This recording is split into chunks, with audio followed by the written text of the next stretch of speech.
Hello, my name is Erica, and I'm the Dyslexic Trekkie. This week, Star Trek Analyzed will be following a different format. I won't be going through a full episode, but rather looking at a collection of episodes where Captain Janeway's part isn't as central, or the points I want to address aren't as large a part of the story. The first one is Phage, our first encounter with the Vidian. Voyager is exploring an area that is suspected to contain a large quantity of dilithium crystals. In exploring it, Neelix is attacked and has his lungs removed. Once the Vidian are found, Janeway has to work out how to handle their attack. It's a shame I don't have time to address more. Neelix's ingenuity in turning Janeway's personal dining area into a mess hall is one of those great moments. Except again, it looks strikingly familiar to the mess scene in the pilot. Continuity is a tricky thing. The second episode, Eye of the Needle, is a deeply poignant episode, and the first one where the crew is exploring a potential alternative way home.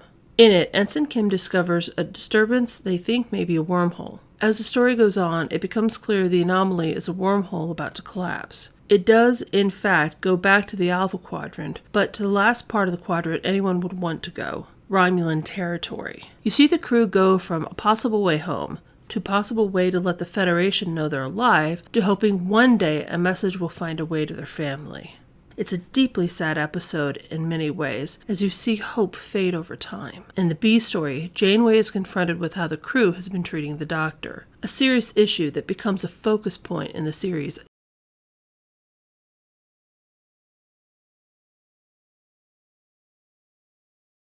In the first episode, Janeway faces the struggles of the Vidian with as much compassion as she can. Watching the speech she makes to the Vidian always strikes me. She isn't a captain making an address to her crew or even another species. She's trying to work out in that moment how to handle the situation. I'm not sure what she expected to find when she pursued the ship or how she expected to get Neelix's lungs back. Confronted with the truth, she has to process it. Her speech is just that. Like in the pilot, she's stuck trying to make the least bad choice she can.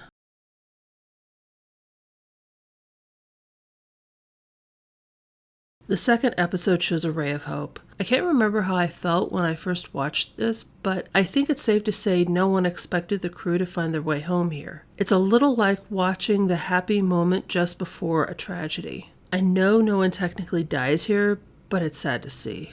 The crew sends a probe through the micro wormhole to see if they could send their message through. I don't know why, but I always imagine the probe opening coming out of the wormhole right onto the desk of the Romulan who finds it. The first contact with the Romulan, though significant to the show, isn't the interaction I find most important. Janeway has to convince him that they aren't a threat. This man, a man the Federation would consider an enemy, is Voyager's first chance to send a message back home. I'm not really talking about the attempt to transport everyone home using the signal. It's just one disappointment among many in the story. I'll likely go into further detail with other characters. The story starts to develop the feel of a message in a bottle, something that becomes particularly poignant when they find out their new friend is going to die shortly before they leave. And then there's the B story. We've seen interactions with the Doctor and the crew before this episode. There's been indications as to how the crew treats him prior, but this is the first time it becomes an issue. Kes is now training to be his assistant, and it becomes clear to her people don't respect him. His personality doesn't help things. It's easy to advocate for someone who's nice. Someone contrary and with a sour disposition isn't so easy. It's where that relationship I talk about between Janeway and Kes and Neelix come into play. Janeway greets Kes in her ready room as a guest, not a crew member. She's talking to a friend. I think it's clear Janeway cares for and likes her crew, but friends are something different. She forces Janeway to address her own prejudice towards the Doctor, and it's an interesting moment. You can see when it clicks in Janeway's head. Her argument is that the Doctor is programmed to do all he can, as if how he got his abilities matters. In the last Janeway Analyzed video, I stated that people didn't really see the Doctor as a person. Here's that moment when that prejudice is challenged. Janeway could argue her position. She says they're talking about reprogramming him. It's a disturbing possibility. It shouldn't be so easy to change who someone is. I think something else that gets lost is everybody is going to the Doctor with a problem, something that needs fixed. When Kes interacts with him, it's because she's there for somebody else, and she talks with him. I don't think at any point anybody else ever actually talks with the Doctor. This isn't relevant to Janeway, but it's still something that needs to be said. it informs why Janeway sees him this way. Again, the Doctor isn't a particularly pleasant person. He's teaching Kes and appreciates her intelligence. Everyone else just sees someone who is rude and not very easy to talk to. But I'll tell you something I know from personal experience. It's easy to fall into a set of behaviors based on how you're treated. How much of the Doctor's behavior is poor medical programming, and how much of it is his reacting to being treated like a thing? I've been treated like I was stupid. I've been pitied for my limitations. I've been looked down on for my reading and spelling issues. It doesn't bring out the best side of you. Rising above isn't as easy as one would think, and one can only rise so high. But no one else could have posed this question to Captain Janeway. Kes's unique status allows the interaction.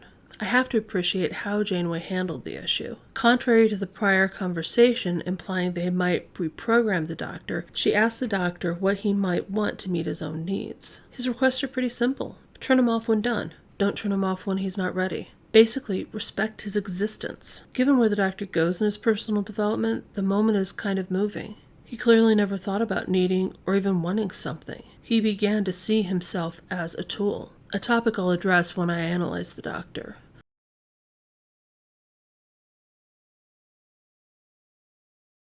Captain Janeway mentions repeatedly in the first few episodes how the crew is adapting, learning to see themselves as a team, as one crew. It's her job to make sure this happens. Janeway has to adapt to the limitations of her situation as well. She may have a Federation ship, they may function under Federation standards, but outside of the ship, that means nothing. The Vidian don't know who the Federation are, and there's no other ship coming to help. It's a cold truth when she tells them that she sees no alternative but to let them go.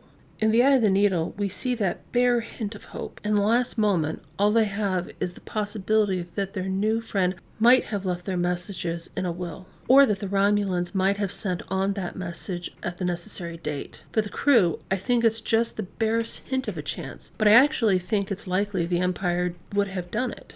Remember, this is just before the war with the Dominion. The Romulan Cold War was just that, a Cold War. There's little to indicate any looming threat, and giving the information would likely allow for some degree of strategic advantage. The Federation would owe the Romulans some goodwill for sharing the information. Janeway jumps through every hoop one could imagine to try and send those messages on. You can see in her face that the moment they disappeared, a message was sent from their new friend to the Federation that they were alive and on their way home. When Tuvok informs her of Telek Ramar's death, even that hope fades, and it's back to their trip home.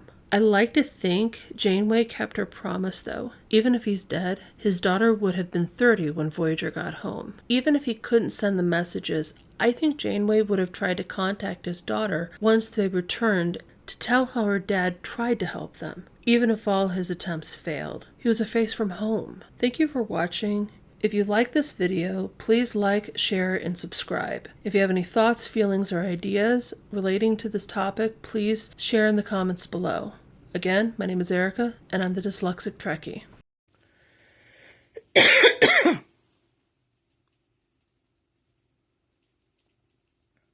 Of course, now he doesn't do it. Usually when I cough, he starts to chitter. I think he thinks coughing is human chittering. But look at that face. Look at that sweet, angelic face. Ensign Bradbury. He was just chittering. He's opposed to being heard. Oh, I see.